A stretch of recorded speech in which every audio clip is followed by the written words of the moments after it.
to the thrilling world of the flying runner, brought to you by the Marathon Mates.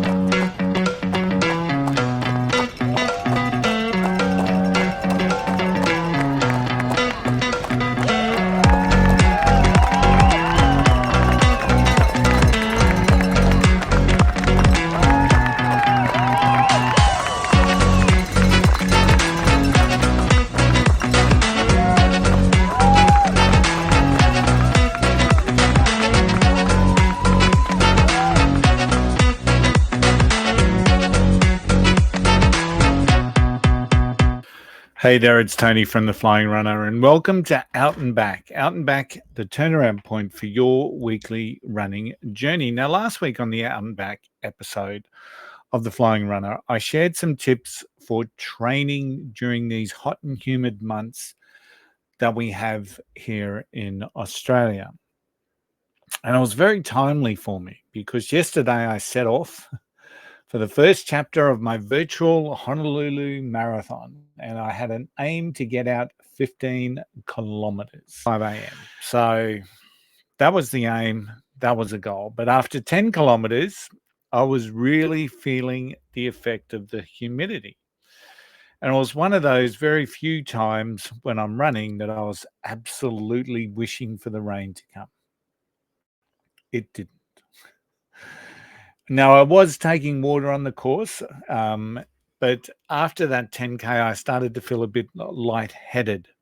So I pulled up and I walked back to the car. So I listened to my body. I understood that there was some heat stress there, and I started just to walk back to the car. So my plans went from doing the virtual 42.2 in 3 segments to now doing it in 4. And I'm okay with that, because I knew I needed to be flexible to achieve the result. But I know that when plans adjust, it creates a little bit of mindset angst amongst some of us.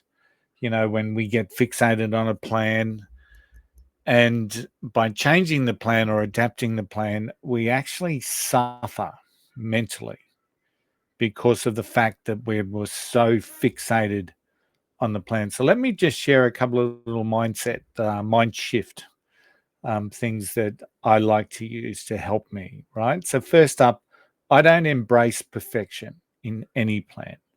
In fact, I embrace adaptability in my plans. And especially during summer, where you've got the heat and the summer conditions that are going to affect things like pace, distance, and even schedule at times. You know, if it's not hot, it's raining up here in Queensland at the moment, it feels like. So that your schedules have to adjust.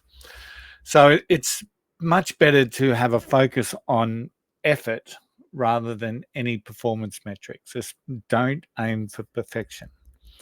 And be open to shifting your plans, whether it's changing the time of day, whether it's shortening sessions or substituting with something else. It's really key for us to be flexible from a mindset shift. This one's really interesting. Stay process oriented. So shift your focus from end results to daily habits and small wins. We don't celebrate our small wins enough. Celebrate showing up. Celebrate staying consistent. Celebrate taking care of yourself in the heat. And give yourself kudos for that. So that may not be on Strava, but give yourself kudos for that. And ultimately, everything we're doing at the moment is a bit of a building block to future fitness or whatever it is that we're aiming to do in 2025. So once again, that's a small win, and we should be celebrating. Now, the last little tip that I'm going to provide is just looking at those challenges as opportunities. And I know a lot of the people that I speak to do this, and they do this very, very well.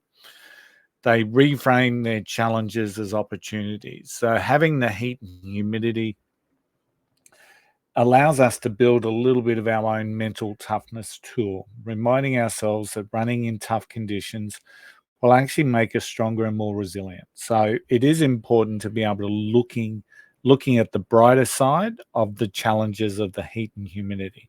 And I'm not saying going out and pushing yourself beyond your limits. This is about understanding that, hey, I'm out there. I'm out there, and you may believe that you're only out there for a shorter run. You're out there. Other people are in the air conditioning, right? And it's also a really good opportunity to keep yourself fresh is to try some new routes along the way. So whether you're used to a route that you may run, try some new ones. Get out amongst the water. It's always cooler by water. So if there's a river or a bay somewhere nearby or a beach, absolutely get out there and try some new routes. So it's a great opportunity to do that. So by keeping a more positive, flexible mindset, focus on the bigger picture, you will be able to stay motivated and agile. Especially agile is the key here throughout our summer training block. Thanks for tuning in. If you like our episode, please subscribe wherever you're tuned in and leave a review, as it really does help others find us. Watch out for our next full episode coming out this Friday, where I think we're sharing what we want for Christmas. Until then, I hope to see you out there. Happy running.